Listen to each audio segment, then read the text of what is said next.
성도 여러분들 안녕하십니까? 12월 16일 금요일입니다. 함께 하신 여러분들을 환영합니다. 저는 세리토스 교회를 섬기는 김희성입니다. 이제 기도하시고 이 새벽 기도회를 시작하도록 하겠습니다. 하늘에 계신 아버지 하나님, 오늘 이 하루의 삶을 주님께서 우리에게 허락하시고 또 주님의 말씀을 통하여 교훈받게 하시니 감사드립니다. 저희들에게 참으로 하나님의 크신 은혜를 입혀주셔서 성령의 인도하심 가운데 주의 목적을 이룰 수 있는 저희의 삶이 될 수 있도록 인도하여 주시며 우리가 행하는 모든 일을 통하여 주님께 영광을 돌리는 저희의 삶이 되게 인도하여 주시옵소서. 이 아침에 주님 앞에 무릎을 꿇어 기도하는 주의 백성들의 탄원, 또 질병으로 고통당하는 가운데 주의 도우심을 간구하는 그 모든 음성을 들으시고 하나님의 능력을 드러내시며 우리에게 참으로 당신의 그 권능의 손길을 경험할 수 있도록 인도하여 주셔서 하나님을 믿고 따르는 그 일에 언제나 우리의 믿음이 주님의 우리를 향하신 그 손길을 맛볼 수 있는 경험들이 될 수 있도록 인도하여 주옵소서. 이 시간 주의 말씀을 펴고 성령의 인도를 구하는 우리와 함께하여 주옵기를 예수님의 이름으로 간절히 기도드립니다. 아멘. 저희는 이번 주에 성경적 세계관이라고 하는 주제를 가지고 삶과 죽음의 문제에 관한 이야기들을 다루었습니다. 기억절을 먼저 보시겠습니다. 평강의 하나님이 친히 너희를 온전히 거룩하게 하시고 또 너희의 온 영과 혼과 몸이 우리 주 예수 그리스도께서 강림하실 때 흠없게 보존되기를 원하노라. 데살로니가전서 5장 23절 말씀입니다. 세상을 어떻게 보느냐 하는 것이 세계관입니다. 우리가 신앙의 관점에서 세상을 어떻게 볼 것인가 하는 것이 성경적 세계관이죠. 이번 주에 우리는 세상의 종말과 관련된 성경의 가르침을 함께 연구해 왔습니다. 사람이 나고 성장해서 하나님의 섭리를 깨닫고 어떤 사람으로 꼴지어져 가느냐, 그리고 맞이하는 종말은 어떤 것이냐 하는 것을 살펴보았습니다. 우리가 예수님의 생애를 모본한다고 할 때 그것은 지적, 영적, 육적인 면과 관계의 면, 즉 전인적인 모든 것을 모본하는 것을 의미했습니다. 예수님을 믿고 그리스도인으로서 산다고 하는 것은 전인적인 변화를 의미하는 것입니다. 거기에는 관계의 회복이 결정적인 것으로 포함되어 있습니다. 많은 그리스도인들이 나만 잘 믿고 구원받으면 그만이라고 하는 생각을 하고 삽니다. 그러나 이것은 성경의 교훈을 잘못 배운 결과입니다. 예수님이 보여주신 십자가의 모본은 우리의 인간성 회복에 있어서 그 결국이 바로 관계의 회복이라고 하는 사실을 알려주고 있습니다. 주님은 십자가를 통해서 우리와 하나님 사이를 회복하게 하셨고 또한 우리 형제 사이를 화목하게 하는 길을 여셨습니다. 성경은 우리의 이 보잘것없는 육신이 하나님의 성령께서 거하시는 성전이라고 하는 것을 강조합니다. 비록 죄되고 허물 많은 육신이지만 하나님은 이런 누추한 우리와 함께 거하시기를 원하십니다. 성경은 온통 우리와 함께 하시는 임마누엘 하나님의 이야기로 가득 차 있습니다. 그리고 이렇게 우리 안에 성령이 함께 거하시기 때문에 우리가 진정한 자유를 누릴 수 있다고 가르칩니다. 이런 성경의 가르침들은 사람의 육신을 영혼의 감옥으로 그리고 악한 것으로 이해하는 영혼불멸 사상과는 전혀 조화되지 않습니다.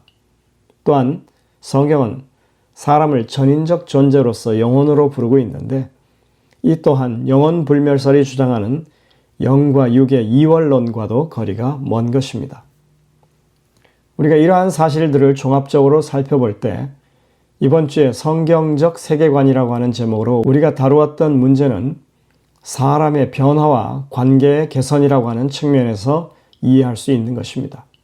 하나님이 이끄시는 구속 사업은 죄로 물든 사람을 변화시켜서 관계를 개선하도록 하는 것입니다. 이것이 우리 신앙의 핵심적인 부분입니다.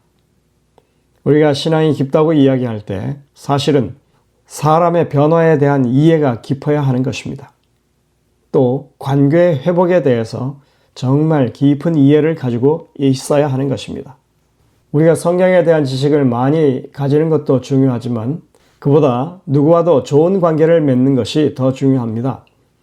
우리가 다니엘 계시록에 대한 해박한 이해를 가지는 것도 중요하지만 매일 성령과 교통하며 다른 사람들의 필요를 살피는 것도 더 중요한 것입니다.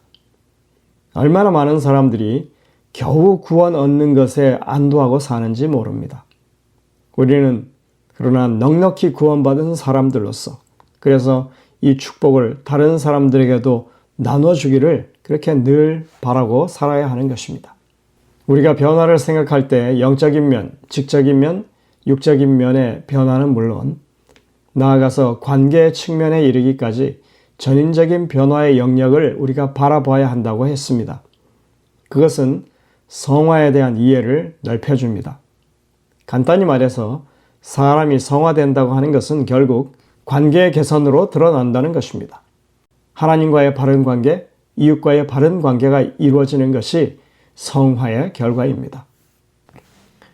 엘렌 화이트는 성화된 생애라는 책의 첫 부분에서 사람의 변화, 즉 성화에 대한 거짓 이론과 참된 이론을 비교하고 있습니다. 그것을 정리하면 다음과 같습니다. 첫째, 자신이 성화되었다거나 의롭다가 좌보하는 것은 성화되지 않았다는 증거라고 하는 것입니다. 두 번째, 성화는 잘하고 있다고 하는 감정, 즉 행복감이 아니라고 말합니다. 성화는 오히려 매일 유혹과 싸우며 자신의 죄된 성향을 극복하고 또 마음과 생활의 성결을 구하는 그런 일이라고 말합니다. 그들은 늘 의에 줄이고 목말라하는 사람들이라 이렇게 말하고 있습니다.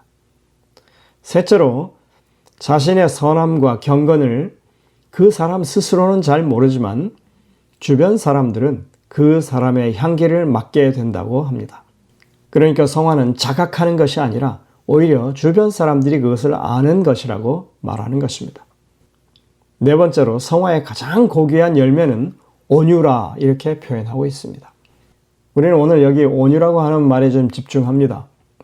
여기서 온유라고 하는 그 특성은 관계적인 용어입니다. 이것은 죄인을 대하시는 하나님의 품성이기도 합니다.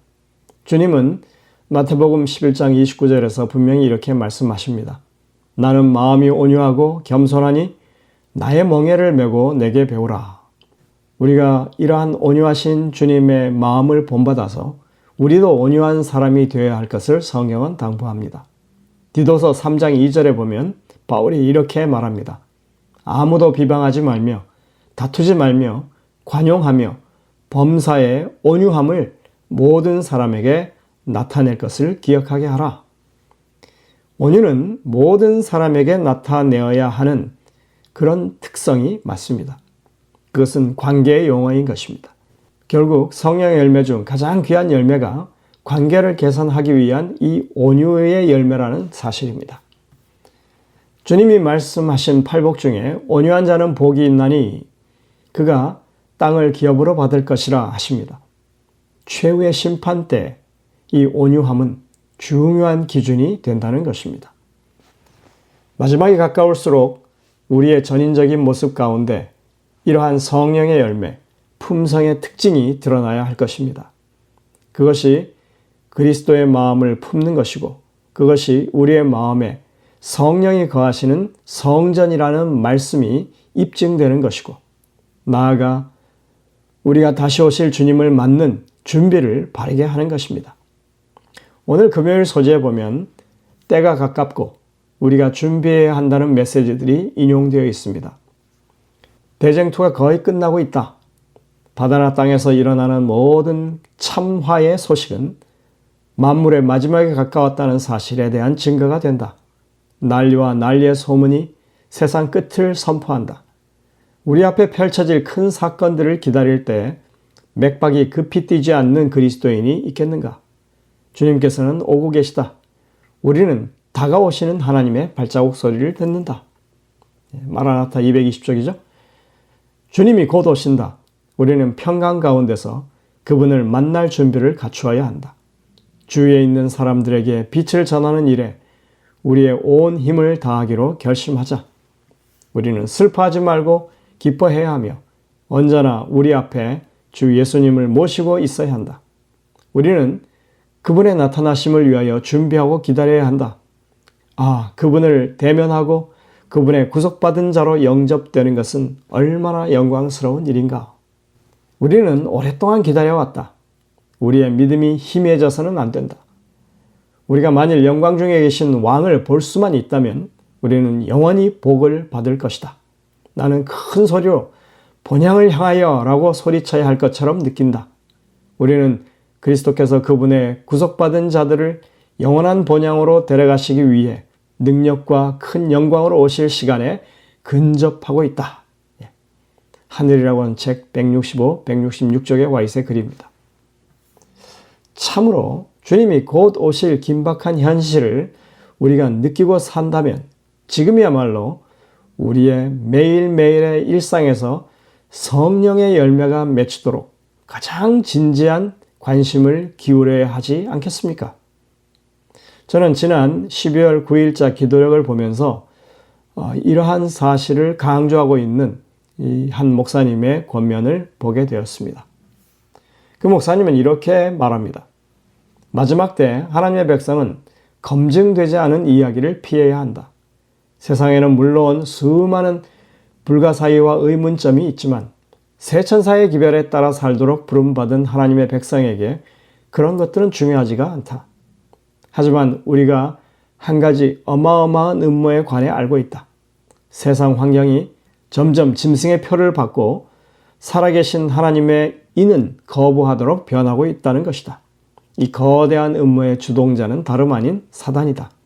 사단은 세상을 꼭두각시 다루듯 하면서 마지막 때의 대환란으로 몰고 간다. 우리가 여기까지는 늘 들어오고 생각하는 내용이죠. 그런데 이런 상황에서 우리가 어떻게 행해야 하는가에 대한 언급이 주어지고 있습니다. 이 부분을 여러분들이 자세히 들어보시기 바랍니다. 하나님의 백성은 십자가의 시선을 집중하고 예수님의 품성을 드러내야 한다. 영원한 복음을 전하고 말씀에 따라 살아야 한다.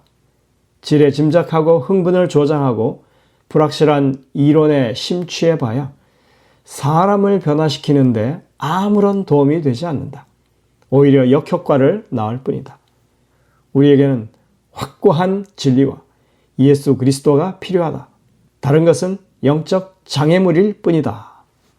저는 이 목사님의 이러한 처방이 오늘날 재림교회 안에 가장 적합한 처방이라고 생각합니다. 동의합니다. 우리는 이 시대의 징조에 매여서 급급할 것이 아닙니다.